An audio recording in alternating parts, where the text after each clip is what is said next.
Hi everyone, and welcome to the Cancer Council WA's Community Criteria Workshop. This workshop is aimed at providing an overview of the importance and processes of consumer involvement in Cancer Council WA's research grant programs. My name is Professor David Preen, and I currently have the privilege of being the chair of the Research Grants Advisory Committee for Cancer Council WA. It's my pleasure to be able to welcome you to this important workshop for Cancer Council WA's research program. I'd like to start by acknowledging that I'm coming to you from the lands of the Whadjuk people of the Noongar Nation and pay respects to traditional owners of these lands and the lands that each of you are joining us from today for the workshop. And also pay respects to elders past, present and emerging. So why is consumer involvement in this workshop important? Well, from a Cancer Council WA perspective, consumer and community involvement is a vital part of the Cancer Council's research program and has been for many years. It ensures that the inclusion of perspectives of those with relevant lived experience, and that includes cancer patients and those that have experienced cancer throughout their life, carers and those more broadly involved with the care of patients or people with cancer. That this experience is directly incorporated into the grant review process and decision making in terms of what gets funded by our research program. Consumer involvement is embedded into all major Cancer Council WA grant schemes. And this involves a dedicated consumer engagement section that needs to be completed in all grant applications that many of you might have had some experience with already. And this section and these additional consumer and community questions then assessed by community representatives who go through training by the Cancer Council WA.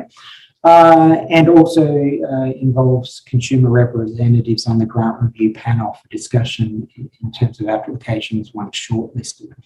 And indeed, 30% of the assessment score for all grant applications funded by Cancer Council WA are based on consumer representative assessments. So it is a considerable amount of input from consumer representatives and something that really is highly relevant to how your application will score for these funding programs.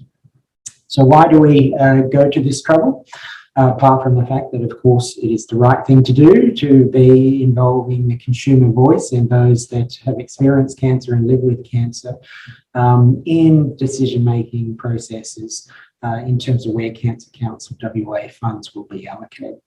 So in addition to enabling the consumer voice to be included in grant decision-making, the process also plays a vital role in capacity building for cancer researchers in the state, and especially early and mid-career researchers in terms of both understanding the value of consumer involvement in research and also for people to learn the skills and techniques and gain experience in developing robust processes to involve consumer input right across the research project.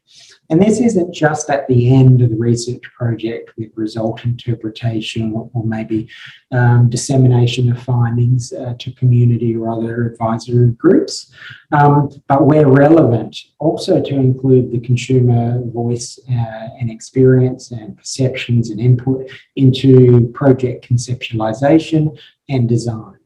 And this ensures what we're all after, that research findings will target priority areas that are meaningful to and produce relevant evidence for those who are actually affected by cancer.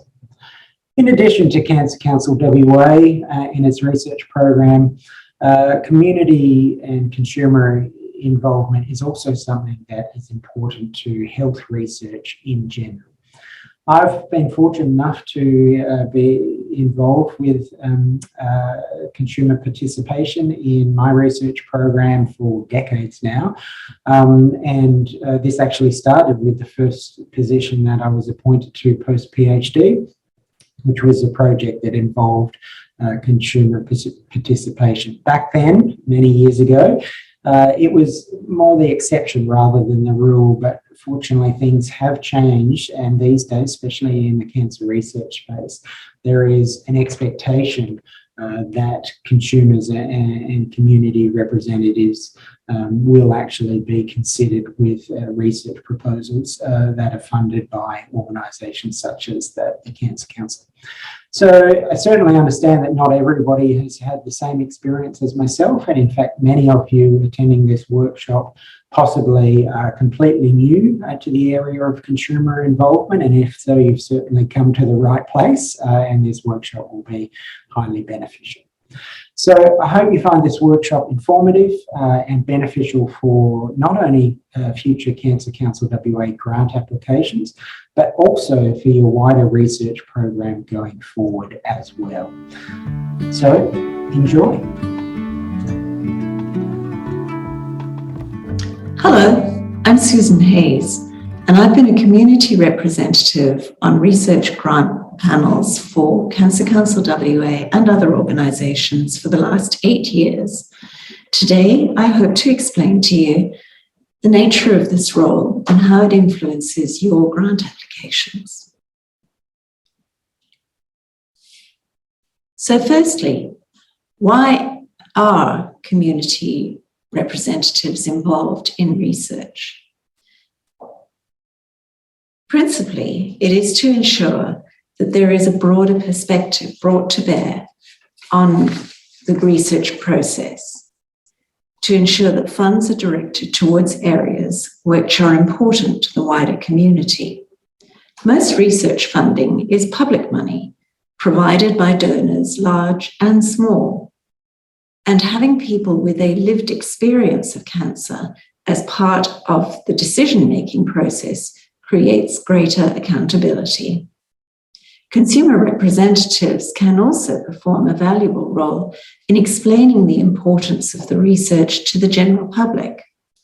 Also, while working within the research community, consumer representatives can provide helpful insight to researchers on the impact of cancer and its treatments on patients and their carers. Often this perspective is useful to the scientists. So the grant assessment panel is made up principally of scientific reviewers with 2 or 3 community representatives alongside them. So in terms of your grant application, what are the criteria that the community representatives assess? The first element is always the plain language summary, a short and carefully crafted explanation of the proposed research couched in layman's terms. Research outcomes and the extent of potential benefit is an expanded description of what you intend to research, the justification for it, epidemiology and impact, and what your expectations are for the outcome.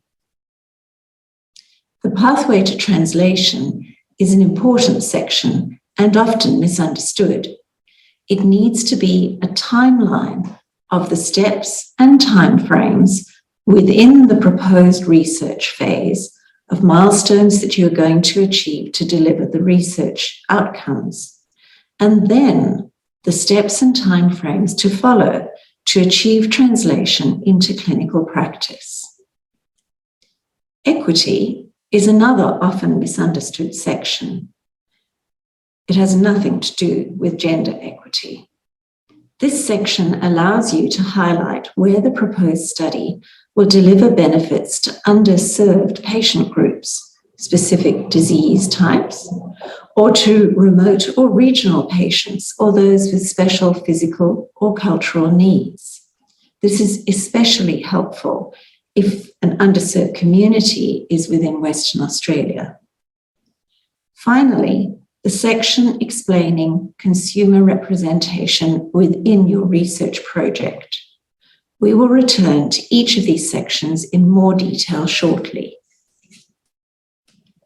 But first, how are the final rankings determined? Once all the grant applications have been assessed by both the scientific assessors and the consumer representatives, the scores are collated and weighted. As you can see, the scientific score has a 70% weighting and the community or consumer score 30%, with a few small variations to that depending on the grant type, as shown. As you can see, the community criteria scores constitute 30% of the scoring for your grant application, so it is important to address these carefully. I will now go through each of these sections, giving you more detail. Firstly, the plain language summary. There is an art to this, and it takes longer than you expect to get it right, but it is an important element.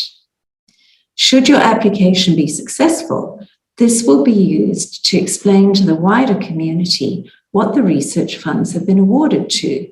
So it is your chance to sell the value of the work in lay terms. It may be used by Cancer Council in newsletters or in pieces placed with the media. So what is it? It's a brief summary of the research project that's been written with an audience of members of the public rather than scientific researchers or health professionals. So write as if the reader does not know about your work. Make sure that you avoid jargon and acronyms, and where technical terms have to be used, provide a lay description. Importantly also, remember to connect your research to a compelling community benefit. Remember, this is your chance to sell the research. And please do test out your plain language summary on a non-scientist before submitting your grant application. Question 2, research outcomes and extent of benefit. This is where you expand on the plain language summary by providing the epidemiological information that frames the problem, the incidence and the impact of this particular issue that you're proposing to research. So exactly what the problem is that you're addressing and how you propose to address it, the plan and methods. The credibility of the team, the infrastructure that you may use may also be relevant to incorporate at this point. So just view it as being a larger, expanded version of that description, but again, written in terms that a layperson can understand. Pathway for realizing the benefit, the pathway to clinical translation, is a very important section. As I mentioned, this needs to be a timeline of milestones. First of all, within your proposed research project, the milestones you'll hit and when you expect to hit them to achieve the research outcomes proposed. And then the steps that will need to continue thereafter to actually carry this work through to clinical translation.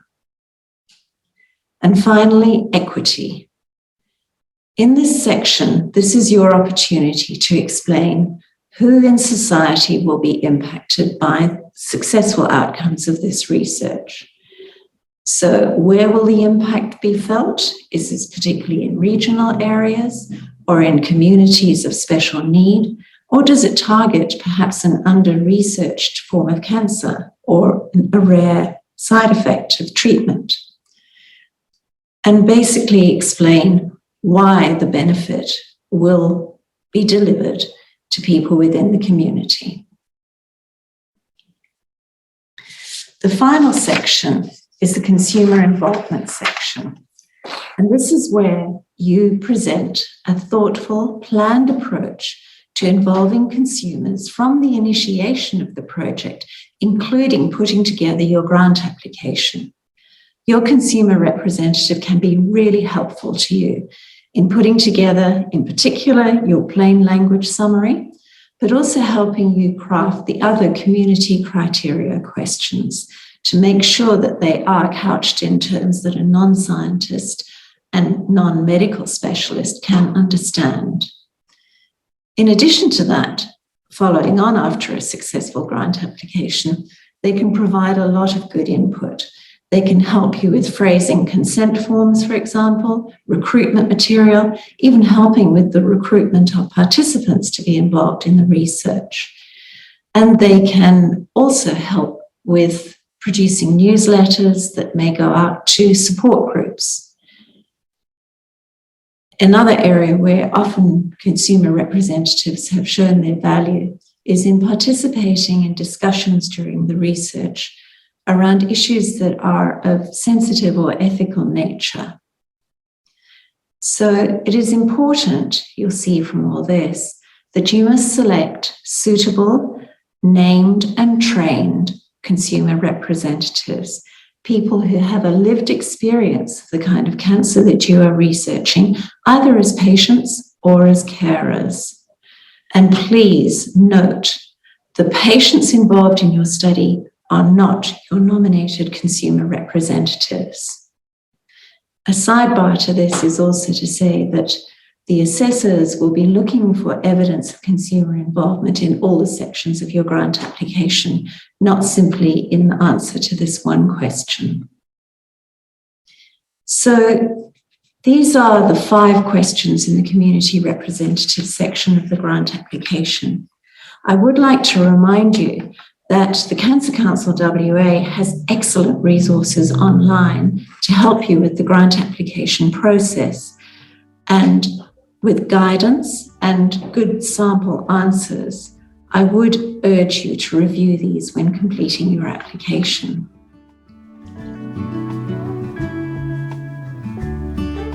Hello, my name is Zhao Yu Li. I'm the head of a cancer research cluster in the School of Biomedical Science at the University of Western Australia. Today, as a cancer researcher, I just want to share with you my point of view regarding the importance of community criteria to our cancer research. To better understand the importance of community criteria for our cancer research and also for our grant application, the first important thing is to understand the position of our cancer researcher in the community. Cancer researcher belongs to our community and also is a key part of our community. The cancer researcher could come from all areas of cancer research, including basic biomedical science, clinical science, public health, allied health, and so on. Another key part of our community are consumer. The consumer actually bridge cancer researcher with the general public, particularly with those cancer patients and their family members in our community. As a major component of our community, the general public award cancer researcher with donation and the funding support to continue our cancer research. As a cancer researcher, we reward the general public with new funding from our cancer research, had to help the general public to prevent and cure cancer with novel approach that are developed from our research. Most importantly, the research funding is raised from the community, regardless the money came from tax or donations, to award the cancer research. And this research funding eventually will reward our community to save a life and also improve the health. Keeping this healthy relationship of awarding and rewarding in our community is critical for both parties of general public and also cancer researcher. From my point of view as a cancer researcher, community criteria are very important to our research from many aspects. First, this criteria guide our cancer research to the right direction. Cancer research is highly need-based research or disease-driven research. The better and the fully understanding of the cancer situation in our community will guide our research to the right direction and resolve the most urgent needs from cancer patients and also from our community. Secondly, this criteria also help unite the community support for cancer research from many aspects, such as raising funds, volunteering, recruiting subjects, and so on. The third, this criteria will help to enhance our cancer research to follow related ethics, privacy policy, and also improve such related issues and finally benefit the policy making. The last one is this criteria will help us to improve the health of all the general public so that we could build a better community, nation, and society. For my own cancer research, these community criteria are even more important. My research is focusing on cancer prevention on two major directions. First, we work on developing novel biomarkers to predict people who are under cancer risk so they could avoid getting cancer as early as possible. Secondly, we also work on developing novel approach to genuinely prevent cancer. For example, we use our funding of sex difference in liver cancer to develop an approach for liver cancer prevention by supplying extra female hormone estrogens. We also use our funding of deleting memory duct cells as a novel approach for preventing breast cancer. This research activity requires high level of connection and communication with our community. First, we need to educate our community about the importance of cancer prevention besides cancer treatment through workshop, fundraising, and our publications. I believe that developing an efficient approach to prevent cancer would be the ultimate solution to finally ending the cancer in the long run. Secondly, our research needs activity involvement of our community by recruiting participants as our research subject, and also by recruiting and raising next generation cancer researchers from students and from early career cancer researchers.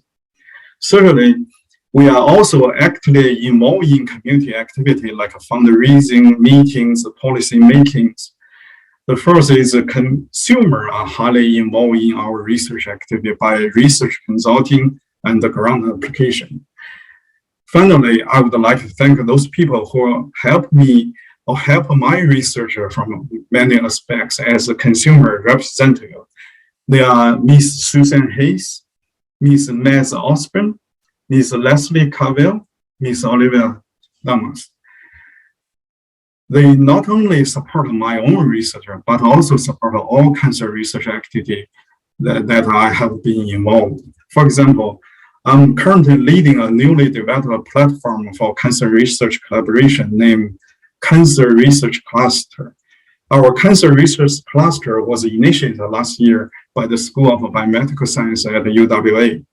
The goal of our cluster is to provide a communication platform for all cancer researchers across WA to build a collaborative cancer research.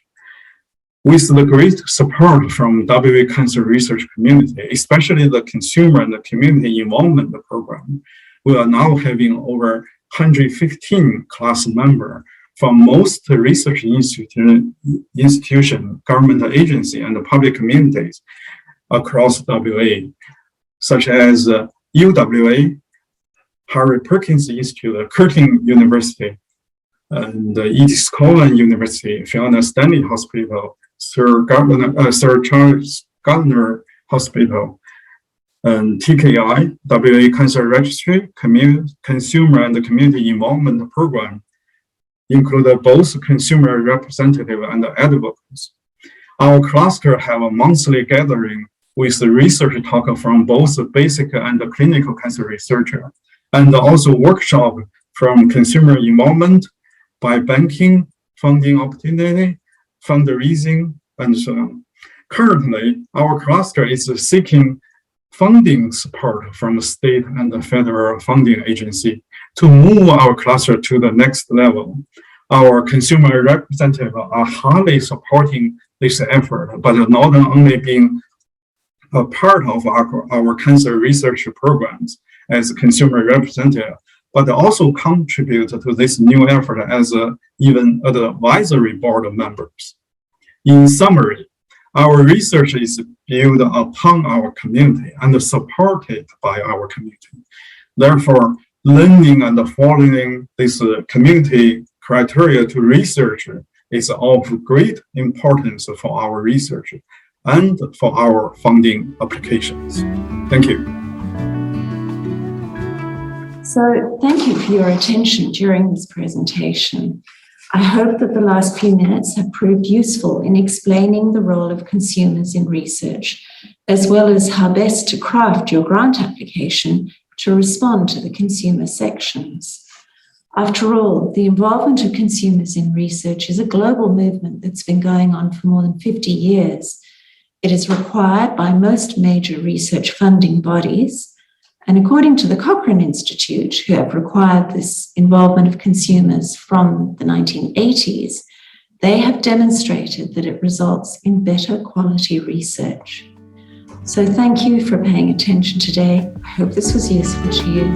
Goodbye.